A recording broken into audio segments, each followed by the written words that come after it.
আমার বাবাজি ভাইরা, তার বিবির নাম ছিল কি নাম? আশআশ। এবার আশআশ বলল মাইমুনাকে, মাইমুনা আমি যদি হাসানকে শহীদ করে দিতে পারে তবে কি আমি রাজত্ব পাবো? আমাকে ইয়াজিদ কি বিবাহ করবে? বলে হ্যাঁ। বলো কি করে মারতে হবে বলো? বলে তোমার কি করে মারা সুবিধা হবে? বলে আমাকে যদি কিছু খাওয়ার জন্য দিতে পারো তবেই সুবিধা হবে। এবার বেরাদার অতি ছোট্ট করে আমি কাহিনীটা বলি, কারণ ইমাম হাসান ও হুসাইন রাদিয়াল্লাহু তাআলা আনহুর জীবনী যদি শুরু করে 7 দিন জীবনী করেও ইমাম হাসান হুসাইনের জীবনী সমাপ্ত করতে পারি নাই। বেরাদার মিল্লাত ইসলামিয়া। এবার বেরাদার তাকে বিষ দেওয়া হলো, ওই বিষটা নিয়ে এসে 3 বার খাইয়েছিলেন। প্রথমে আপনার খাওয়ানো হয়েছিল পানির সঙ্গে, দ্বিতীয়ত খাওয়ানো হয়েছিল খাবারের সঙ্গে, তৃতীয়ত আপনার খেজুরের সঙ্গে। যখন খেজুরের সঙ্গে খাওয়ানো হয়েছিল এই বিষটা এত মারাত্মক বিষ ছিল যে যত দূর পর্যন্ত মুখ থেকে আপনার পেট পর্যন্ত গিয়েছিল সমস্ত নারী বুড়িগুলা আপনার গলিয়ে দিয়েছিল, পচিয়ে দিয়েছিল। জোরে বলেন সুবহানাল্লাহ। বেরাদার পেটের মধ্যে যত নারী ছিল সমস্ত নারীগুলা আপনার পচে গিয়েছিল। যখন আপনার বাথরুমে ঘন ঘন যাইতেছিল ওই বাথরুম আপনার মল ত্যাগ হচ্ছিল না, শুধুমাত্র নারী ভুড়িগুলো আপনার নামতেছিল। বেরাদার এবার আমার নবী বলেছিল হাসান আজকে তোমাকে বিষ পান করাবে তোমার নিজের লোকে। আমি নবী আমার রওজাতে গেলে তোমার সমস্ত কিছু ভালো হয়ে যাবে। আমি নবী আমার ওসিলা 2 বার গিয়েছিল, 2 বার বিষ পানি হয়ে গিয়েছিল, কিন্তু 3 বারের বেলায় আমার ইমাম হাসান আর যায় না। এই জন্য যায় না যাকে আমি প্রাণের চাইতে বেশি ভালোবাসি আজকে সে আমাকে বিষ পান করাইলো। অতএব জগতের মধ্যে বেঁচে থাকার ইচ্ছা আমার আর না। ইতিহাসের পাতায় লেখা আছে, দেখা যায় আমরাও বাংলা পড়েছি বাবা, ভবানীপুর স্কুলে আপনার এইচএস দিয়েছি, কল্যাণী ইউনিভার্সিটি থেকে আপনার গ্র্যাজুয়েশন কমপ্লিট করেছি। আমরাও আরবি আপনার ভারতীয় ইতিহাস আমরা পড়েছি। কোথায়? মাদ্রাসায়, আলিয়া বোর্ডে। তাহলে আমরা অনেক জায়গায় লেখা দেখেছি যে ইমাম হাসানকে বিষ পান করিয়েছে, কিন্তু ইমাম হাসান জানতে পারেনি। কিন্তু হাদিসে বলতেছে, রাবিরা বর্ণনা করতেছে আমার হাসান রাদিয়াল্লাহু তাআলা আনহু বিষ পান করিয়েছে, এটা তো জানেনি। জানে কে পান করিয়েছে এটাও জানে। ইমাম হাসান রাদিয়াল্লাহু তাআলা আনহু যখন খেজুর যখন আপনারা খাইতে আসা তখনই বুঝে গিয়েছিলেন এই খেজুরে বিষ আছে, কিন্তু উনি খেয়েছিলেন কারণ হইল আমি যাকে ভালোবাসি সেই যদি বিষ খাওয়াতে পারে আমি হাসান কেন খাইতে পারি না? কথা কি বুঝতে পারলেন না? আপনি জানের চাইতে প্রাণের চাইতে যাকে বেশি ভালোবাসবেন সে যদি আপনাকে বিষ দেয় তবু আপনি বিষ পান করবেন, কারণ পৃথিবীর মধ্যে বেঁচে থাকার উদ্দেশ্য তো তাকে নিয়ে নাকি। কিন্তু যদি সে বিষ পান করে আপনার খেতে কি অসুবিধা আছে? ইমাম হাসান রাদিয়াল্লাহু তাআলা আনহু উনি আমার ইমাম হোসেনকে ডাক দিলেন। ইমাম হোসেন দুলদুলের পৃষ্ঠে চাপিয়া আমার ইমাম হাসানের কাছে আসলে। এই দুলদুলটা কে ছিল? এই দুলদুল কার নাম গো? হ্যাঁ, দুলদুলটা কার নাম? এই দুলদুলটা ছিল ইমাম হোসাইন রাদিয়াল্লাহু তাআলা আনহুর ঘোড়ার নাম, যে ঘোড়ায় সওয়ার করতেন। এই ঘোড়ার নামটা কে রেখেছিল? এই ঘোড়ার নামটা আমার নবী মুস্তাফা সাল্লাল্লাহু তাআলা আলাইহি ওয়াসাল্লাম রেখেছিলেন। আমার নবীজির কাছে যে ঘোড়াটা ছিল ওই ঘোড়াটা হোসাইনের ছিল না, ওই ঘোড়াটা আমার নবী মুস্তাফার ছিল। জোরে বলেন সুবহানাল্লাহ। ওই ঘোড়াটা উপহার স্বরূপ আমার হোসাইনকে দিয়েছিলেন। ও বেরাদার ওই ঘোড়ার পৃষ্ঠে চাপিয়া হোসাইনের কাছে আসলো। হোসেনকে আমার হাসানের কাছে আসলো। হাসানকে বলল, ভাই কে বিষ পান করিয়েছে একবার বলেন, আমি তার ধর থেকে মাথাটা আলাদা করে দিব। হাসান বলেছিল, ভাই রে বিষ পান কে করিয়েছে সেটাও আমি জানি। আমি যখন বিষ পান করেছিলাম তখন আমার জ্ঞান ছিল। তবে ভাই আমি তোমাকে ডাকলাম, ডাকার উদ্দেশ্য হলো এটা, আমি পৃথিবী থেকে আড়াল হয়ে যাব, তুমি পৃথিবীতে বড় একা হয়ে যাবে। অতএব পৃথিবীর মধ্যে আপন বলতে কেউ নাই রে ভাই। আজকে বড় সাবধান হুঁশিয়ার হয়ে তুমি থাকিও, কারণ হইল আজকে আমাকে যে বিষ পান করিয়েছে তুমি হয়তো পরবর্তীতে জানতে পারবে, তুমি পরবর্তীতে খোঁজ খবর নিবে, তদন্ত করবে, জানার পরে তুমি জানো তার প্রতি অত্যাচার করিও না, তাকে আঘাত করিও না, তাকে মারধর করিও না। দেখেন কতটা ভালোবাসতো আমার হাসান। বলতেছে ইমাম হোসেন তো জানতেই পারবে, কারণ আমার ইমাম হোসেনের বুদ্ধি তীক্ষ্ণ ছিল। আমার আমার ইমাম হোসেনের ক্ষমতা তীক্ষ্ণ ছিল। আমার ইমাম হোসেন একাই মদিনার একজন মানুষ ছিল। জোরে বলেন সুবহানাল্লাহ। জানতে পেরেছিলেন ইমাম হোসেন যদি জানতে পারে তার দর থেকে মাথাটা আলাদা করে দিবে। আমার হাসান বলেছিল, ভাই রে, আজকে যদিও আমাকে বিষ পান করায়, তবুও সে একজন নবী বংশের বৌমা, অতএব তার প্রতি কোনো অত্যাচার, তাকে কোনো আঘাত করা যাবে না। হাসান রাদিয়াল্লাহু তাআলা আনহু এই কথা বললে, হোসেন রাদিয়াল্লাহু তাআলা আনহু বললে, ভাই গো, আজকে তুমি যখন বলে দিয়েছ তার প্রতি কোনো আঘাত হবে না। এই বলে হাসান রাদিয়াল্লাহু তাআলা আনহু উনি কিন্তু এই জগৎ ছেড়ে পরজগৎ গমন করলেন। একবার আওয়াজ দিয়ে বলে, ইন্না লিল্লাহি ওয়া ইন্না ইলাইহি রাজিউন। কোন জমিনের মাটি আমার হবে গরসথা, কোন জমিনের মাটি আমার হবে গরসথা,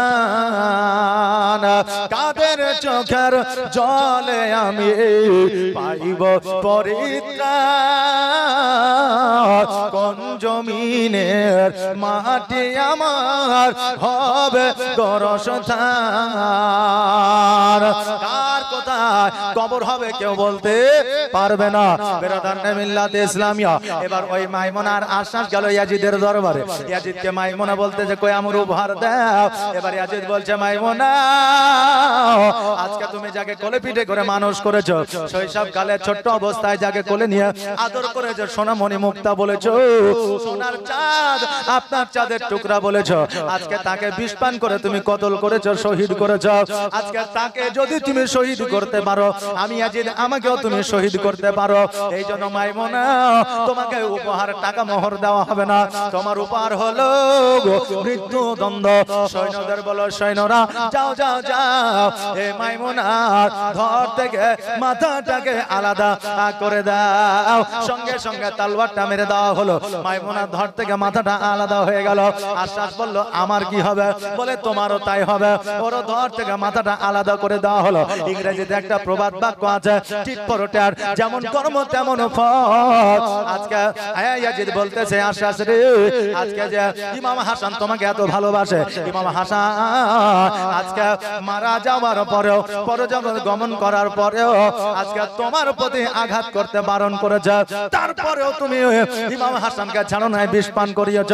আজকে ইমাম এত ভালোবাসা দেওয়ার পরেও আজকে যদি তাকে বিষ পান তুমি করাইতে পারো, আমি ইয়াজিদ এই রাজ দরবারের জন্য তুমি আমাকে যে বিষ পান করাবে না, এর কোনো মানেই হতে পারে না। অনেকেই মনে করে প্রথম স্ত্রী ছেড়ে দিয়ে পরবর্তীতে দ্বিতীয় স্ত্রীতে হয়তো শান্তি পাবো, কিন্তু বাবারে, প্রথম স্ত্রী ছেড়ে দেওয়ার পরে দ্বিতীয় স্ত্রীতে শান্তি খুব কম পাওয়া যায়। নারীরা মনে করে আমি যে বিবাহ করেছি আমার স্বামী রোমান্টিক নয়, আমার স্বামী আমাকে আই লাভ ইউ বলে না, আমার স্বামী আমাকে সোনামণি টিয়া জানু বলে না। অতএব যদি পরকিয়া করি, আবার যদি পরপুরুষের সঙ্গে হাত ধরে চলে যায়, হয়তো সে আমাকে ভালোবাসবে, কিন্তু না না না, স্বামীর চাইতে বড় আপন একজন স্ত্রী কেউ হতে পারে না। স্বামীর চাইতে আপন একজন স্ত্রীর কেউ আপন হতে পারে না। বেরাদানে মিল্লাতে ইসলামিয়া। এই জন্য ইয়াজিদ কিন্তু আপনার ওই আশাসরা আপনার ধরটাকে আলাদা করে দেওয়া হলো। এবার বেরাদা এই কুফাবাসীরা আপনার চিন্তা করতে লাগলো কি হলো। কারণ হইল এই কুফাবাসীদের মধ্যে সবাই যে ইয়াজিদের পক্ষপাতী ছিল তা নয়, ইমাম হাসান ও হোসাইনেরও আপনার পক্ষপাতী ছিল। এবার বেরাদার চালাকি কাকে বলে দেখে, এই দিকে ইয়াজিদ আমার ইমাম হোসেনকে আবার চিঠি পাঠাইতে লাগলো, পত্র পাঠাইতে লাগলো, হোসেন আমরা কুফাবাসী তোমার কাছে বায়াত গ্রহণ করতে চাই, অতএব তুমি জলদি করে কুফায় চলে আসো। এবার হোসেন রাদিয়াল্লাহু তাআলা আনহু উনি আপনার কুফায় আসবে, রওনা হইতেছে, রেডি হইতেছে। এমন অবস্থা এবার হযরতে ইমামে মুসলিম বলে, ভাই গো আপনি কোথায় যাইতেছেন? বলে কুফায়। বলে কেন? বলে এক এক করে 150 দোকান চিঠি পাঠিয়েছে। বাবাজি, ভাইরা আমার, মায়েরা, এবার বেরাদা ইমাম মুসলিম বলল, ভাই গো কোথায় যাবেন কোথায় যাবে? বলে আমি কুফাতে যাব। বলে কেন? বলে 1 থেকে 150 দোকান চিঠি এসেছে, আজকে তারা বায়াত গ্রহণ করবে। আজকে যদি আমি কুফায় হাজির না হই, তারা কিয়ামতের দিন জবাব দেবে, আল্লাহ গো আমরা বায়াত গ্রহণ করতাম, নবীর আওলাদকে দেখতাম, আমাদের জীবনের গুনাহ খাতাগুলো maaf করতাম, কিন্তু হোসাইন কুফাতে আসে না, এইজন্য আমরা আমাদের জীবনের গুনাহগুলো maaf করতে পারি না, এইজন্য আমাকে কাল কিয়ামতের দিনে জবাব দিতে হতে পারে, এইজন্য আমি কুফাতে যাব। ইমামে মুসলিম রাদিয়াল্লাহু তাআলা আনহু বলল, এ ভাই হোসাইন, কুফাবাসীরা ভালো নয়, কুফাবাসীরা মুখে এক কথা বলে, অন্তরে আর এক কথা বলে, কারণ কুফার মানুষরা হলো বেঈমান। কুফাবাসীরা এরা পেটে এক কথা রাখে, মুখে এক কথা রাখে, অতএব এদের কথা বিশ্বাস করা যাবে না। আমার ইমাম মুসলিম রাদিয়াল্লাহু তাআলা আনহু উনি বললেন, ভাই গো আমি যাব, আগে যদি কুফার ব্যবহার চরিত্র যদি ভালো দেখতে পাই, কুফার আবহাওয়া যদি ভালো হয়, তোমাকে আবার পুনরায় ডেকে নিব। তোমাকে যদি পত্র দ্বারা না ডাকে, তুমি কুফায় আর আসিবে না। আমার হোসেন রাদিয়াল্লাহু তাআলা আনহু বললে, তবে ঠিক আছে রে ভাই, যাও যাও যাও, তুমি যখন যাবে বলছো, তবে যত তাড়াতাড়ি হয় আমাকে তুমি চিঠি লিখে দিও, পত্র লিখে দিও, কারণ কুফাবাসীরা যেহেতু আগ্রহী হয়ে আছে, সেহেতু আমাকে অতি জলদি আমাকে যাইতে হবে। আমার ইমাম মুসলিম বলল, ঠিক আছে।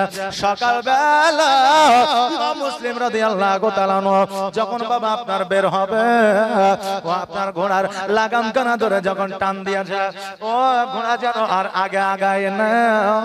এবার লক্ষ্য করে দেখছে যেন ইমাম মুসলিমের 2 সন্তান যেন ঘোড়ার পা ধরে আপনার শুয়ে আছে। জোরে বলে সুবহানাল্লাহ।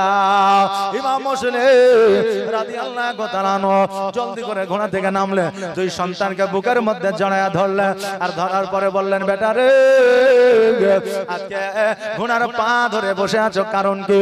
বলে আব্বা গো, আমাদের জগতে মা নয়, মাকে আমরা দেখি নাই, আজকে আমাদের লালন পালন আব্বা তুমি করেছ, আমাদের খাইয়ে তুমি দাও, আজকে আমাদের গোসল তুমি বানায়া দাও, আজকে তুমি চলে যাবা, আমরা কার কাছে থাকবো?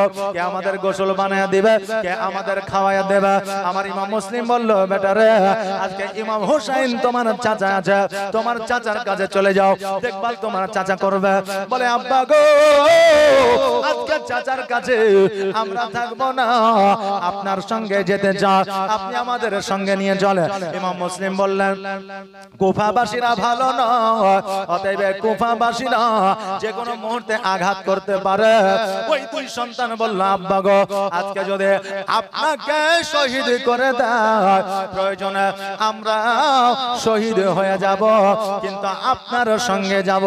আব্বা গো, আপনার সঙ্গে থাকিলে আমার মায়ের মায়া মমতা ব্যথা বেদনা ভুলিয়া যেন থাকতে পারি। আব্বা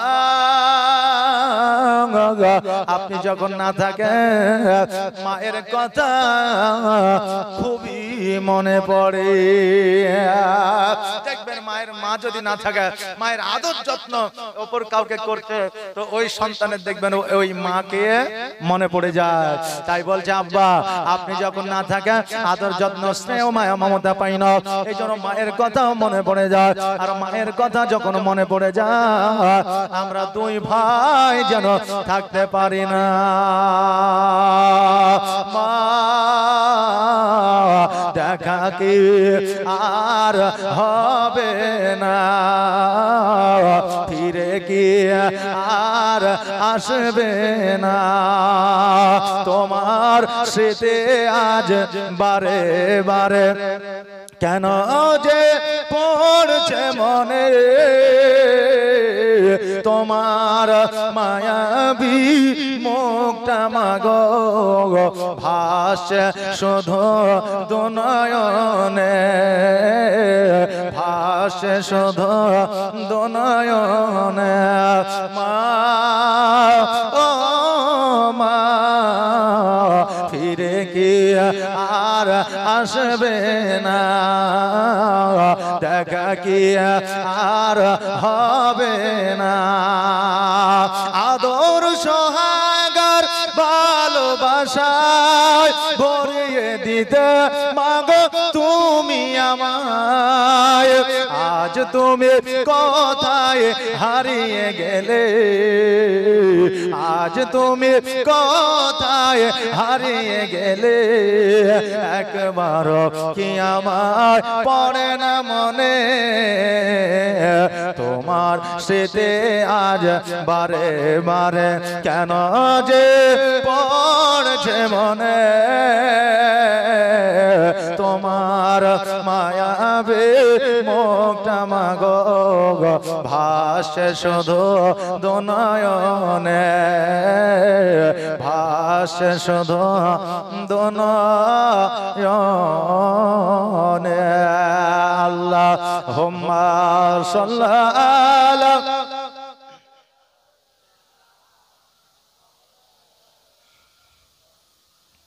ওয়ালা আলে সাইয়্যিদিনা মুহাম্মাদ। বাবাজি ভাইরা আমার, ইমাম মুসলিম রাদিয়াল্লাহু তাআলা আনহু দুই সন্তানকে যেন আপনার ঘোড়ার পৃষ্ঠে চাপে নিলেন আর কুফার দিকে যেন রওনা হয়ে গেলেন। বেরাদার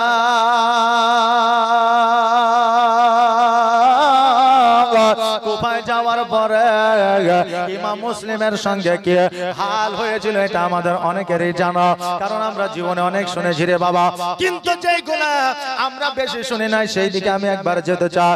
ইমাম মুসলিম রাদিয়াল্লাহু তাআলা আনহুকে বাবা ইয়াজিদ শহীদ করে দিয়েছিল।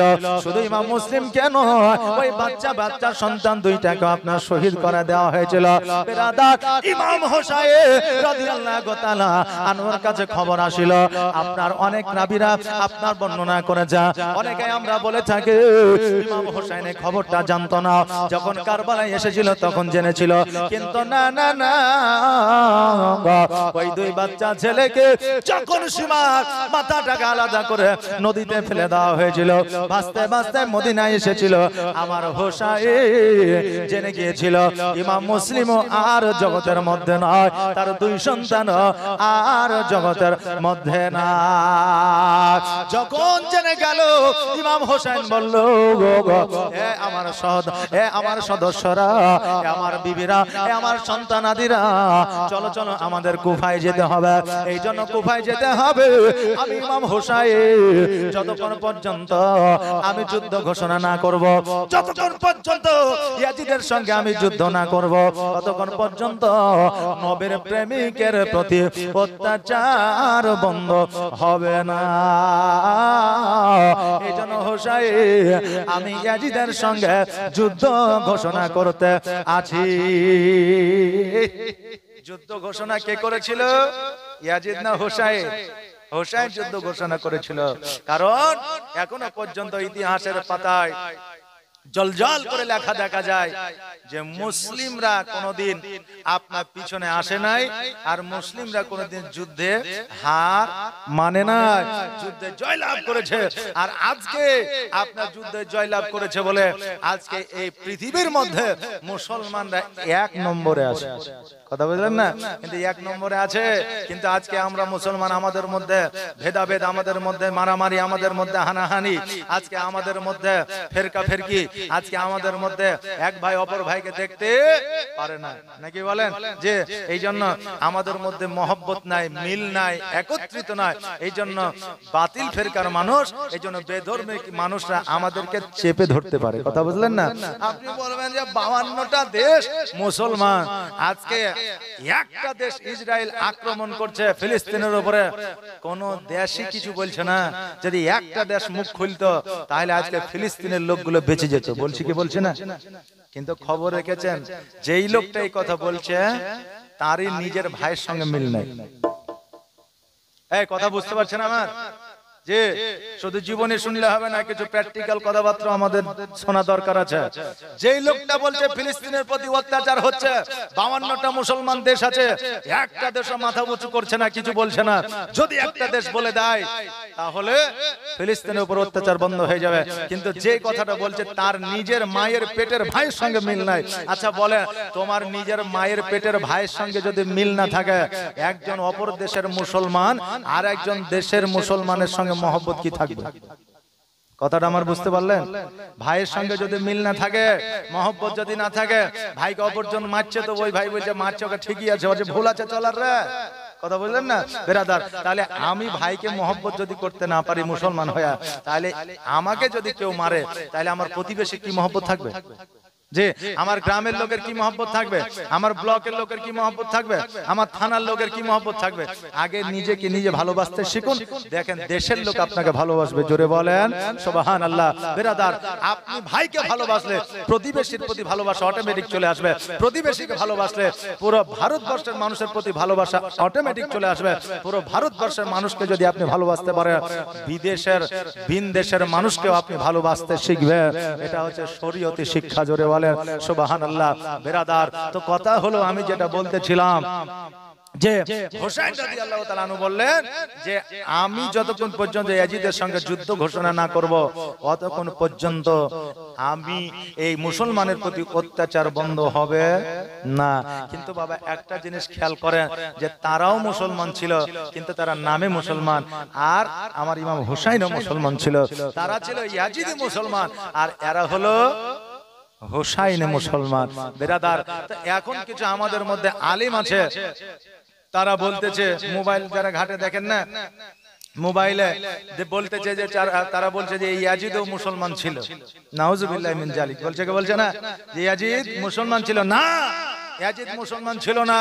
যদি ইয়াজিদ মুসলমান হতো তাহলে আওলাদে রাসূলের সঙ্গে কোনোদিন বেয়াদবি করত না। নবী ছাড়া আল্লাহ পাওয়া যাবে না, আর আমার নবী বলেছে আমার আওলাদ ছাড়া আমি নবী আমাকে পাওয়া যাবে না। জোরে বলেন সুবহানাল্লাহ। তাই নবীর আওলাদকে মহব্বত করতে হবে, তবেই নবী পাওয়া যাবে, আর নবী পাওয়া গেলে খোদা পাওয়া যাবে। বেরাদার মিল্লাত ইসলামিয়া, তাই ইমাম হাসান হুসাইনকে মহব্বত করতে হবে কিসের মাধ্যমে? ইবাদতের মাধ্যমে। ইমাম হাসান ও হুসাইনকে মহব্বত করতে হবে কিসের মাধ্যমে? নামাজের মাধ্যমে। ইমাম হাসান ও হুসাইনকে মহব্বত করতে হবে কিসের মাধ্যমে? চোখের পানির মাধ্যমে। ইমাম হাসান ও হুসাইনকে মহব্বত করতে হবে দানের মাধ্যমে। ইমাম হাসান ও হুসাইনকে মহব্বত করা হবে না ঢোল বাজনার মাধ্যমে। হবে না। ইমাম হাসান ও হুসাইনকে মহব্বত করা হবে না লাঠি লাঠনা খেলার মাধ্যমে। এগুলা আমাদেরকে ভুল শিক্ষা দিয়েছে, একটা ভুল প্রথা। একটা কথা আপনাদের বলে দিয়ে যায়, আমাদের আপনাদের মায়েরা আগে বলতো যে মাগরিবের সময় খেতে গেলে, মাগরিবের আজান হচ্ছে, ওই সময় খেতে গেলেই বলতে খাবার খেও না। বলে কেন? বলে এখন যদি খাবারটা খেলাও তাহলে তোমার নানা নানি মারা গেছে, তাদেরকে কবরে আল্লাহ খাবার দিবে না। এরকম বলতো না আগে? কার কার জানা আছে?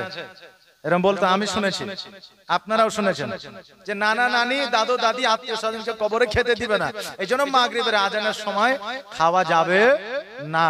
এটা হচ্ছে কুসংস্কার, একটা প্রথা, কিন্তু এটা কোনো দলিল বা হাদিসে নাই। আসল কথা হলো এটাই যে মাগরিবের পর থেকে নিয়ে, এই আসরের পর থেকে নিয়ে মাগরিব পর্যন্ত যদি কোনো পানাহার না করা হয়, তা আমার রাসূল বলেছে ওই বান্দাকে একটা নফল রোজার সওয়াব দেওয়া হয়। জোরে বলেন সুবহানাল্লাহ। একটা আওয়াজ দিয়ে বলেন না সুবহানাল্লাহ। 12টা বাজেনি, 12টা বেজে গেছে আপনাদের। যে বক্তা আরো আছে, চিন্তা করিয়েন না, বক্তা আসছে, যে কান আছে একদিকে আর মন হচ্ছে আরেকদিকে, তাইলে হবে? একজন বাপ আর বেটা জুম্মার দিনে গোসল করে নতুন পাঞ্জাবিরা সেন্ট দিয়ে চলে গেছে জুম্মাতে, জুম্মা পড়তে। যাওয়ার পরে বুঝলেন যুবক বেটা বাপের পাঞ্জরে বসেছে, বাপু বসে আছে। এখন মৌলভী সাহেব ওয়াজ শুরু করেছে, বুঝলেন? জুম্মাতে ওয়াজ হয় না যে, হয় তো ওয়াজ শুরু করেছে, বলছে বেটা যদি যুবক হয় বেটার বিয়ে দিয়ে দাও, বেটা যদি যথেষ্ট পরিমাণে রোজগার করুক না করুক বিয়ে দেওয়া ফরজ, ওয়াজিব, বিয়ে দিতে হবে। তখন বেটা বসে আছে, মনে মনে ভাবছে এবার যদি কাজ হয়তো হবে। বাপও আছে পাঁজরে, মৌলভী সাহেব ঠিক জায়গাতে ওয়াজও ধরিয়েছে। বাপ যদি শুনে তাহলে অবশ্যই এবার বিয়েটা হবে, কারণ 25 বছর আমার অলরেডি পার হয়ে গেছে। এবার চুপচাপ বসে আছে।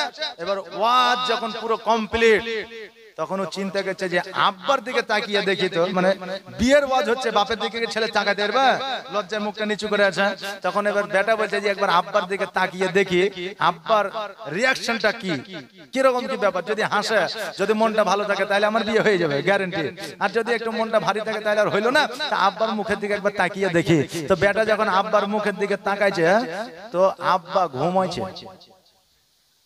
অনেকে মসজিদে জুম্মার দিনে যায় খুতবা পড়ছে, আর কেউ ধুলছে নাই যে, তা আব্বা ঘুমাইছে।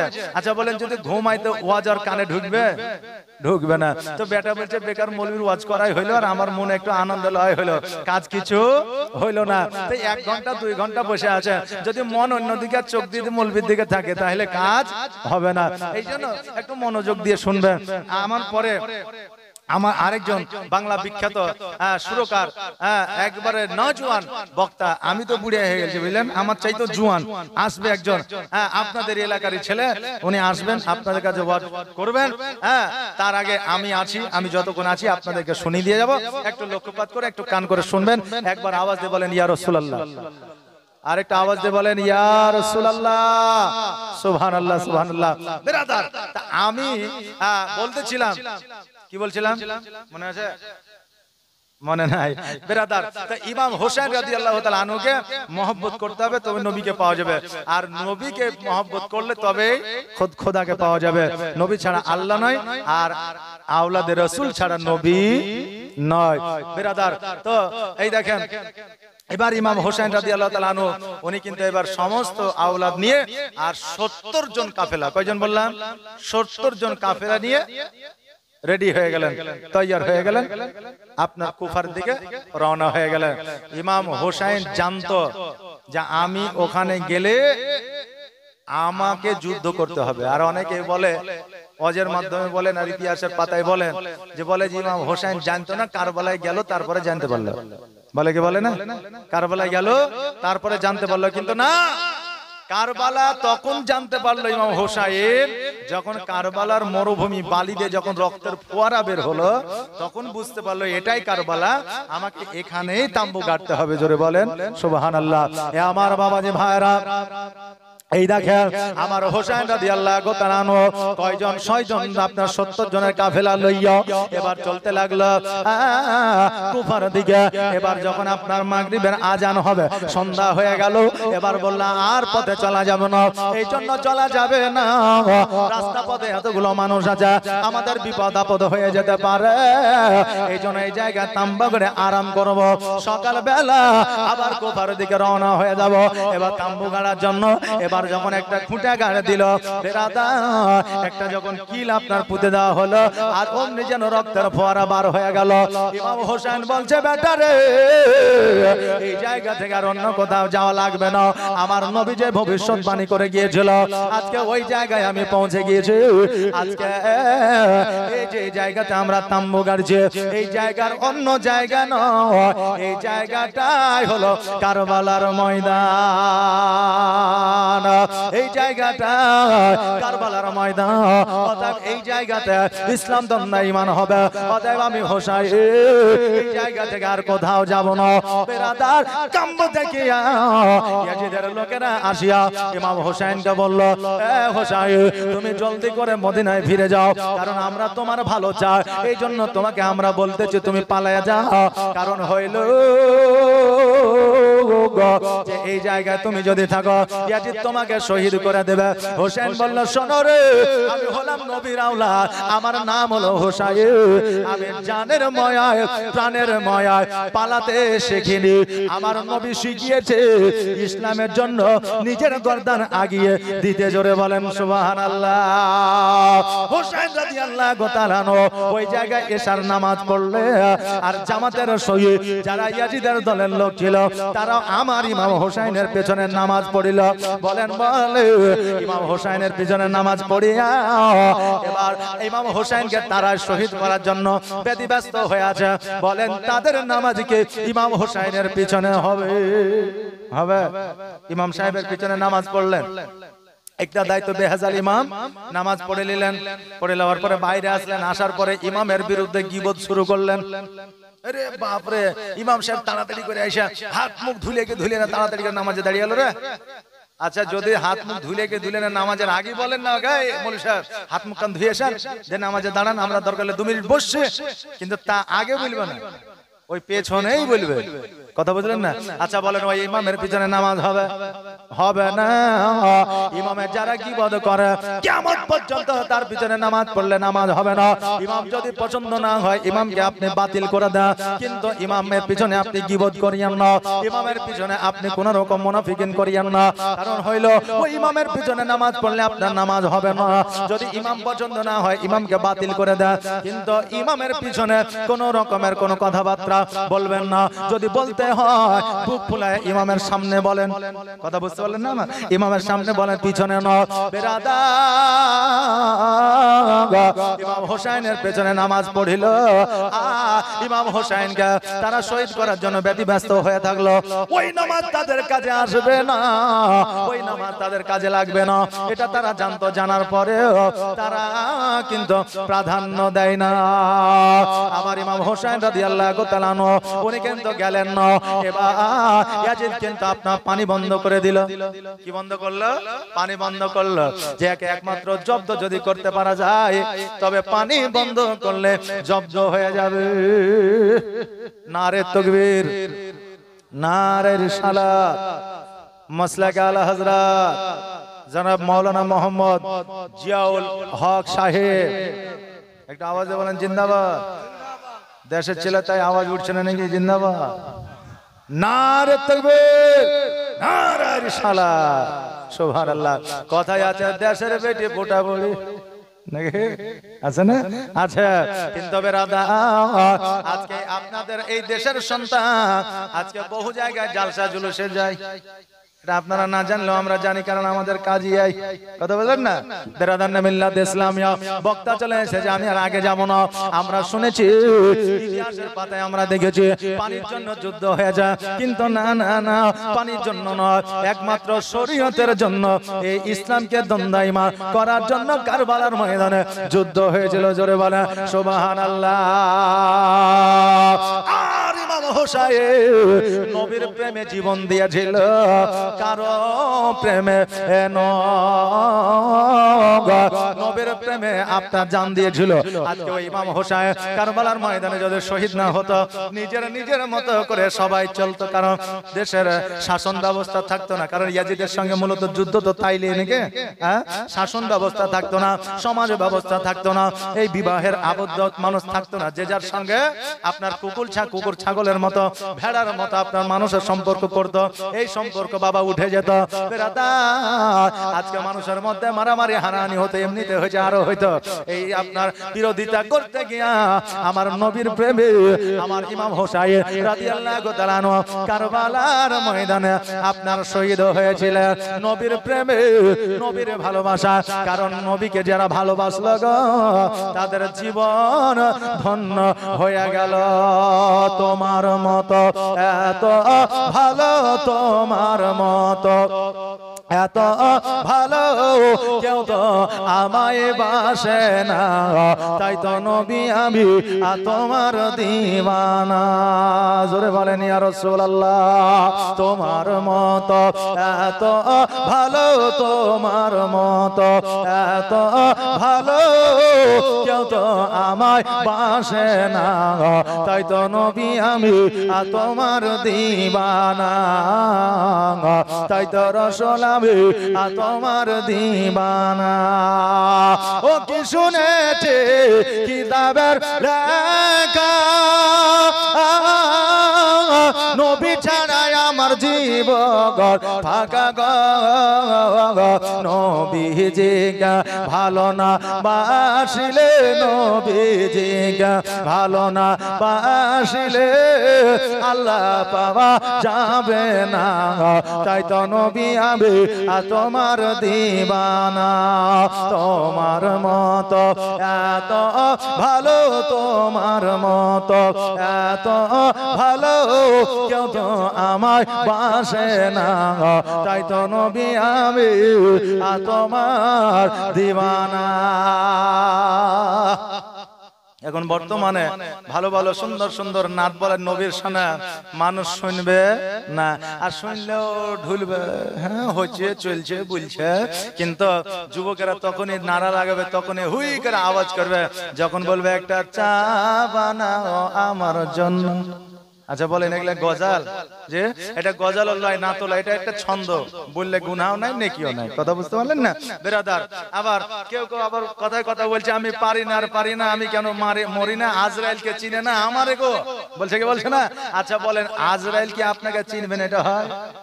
তোমার যখন সময় হবে তখন তোমাকে ঠিক গাপ করে ধরে তুলে নিয়ে চলে যাবে, তুমি নিজেই জানতে পারবে না। যে বেরাদার তো আজরাইল চিনবে না এটা নয়, আজরাইলকে সেই প্রথমেই তাকে লিস্ট দিয়ে দেওয়া হয়েছে যে এর সময়ে এর সময় আছে, একে নিয়ে যেতে হবে নাকি? যাই হোক বাবাজি ভাইরা আমার, মায়ের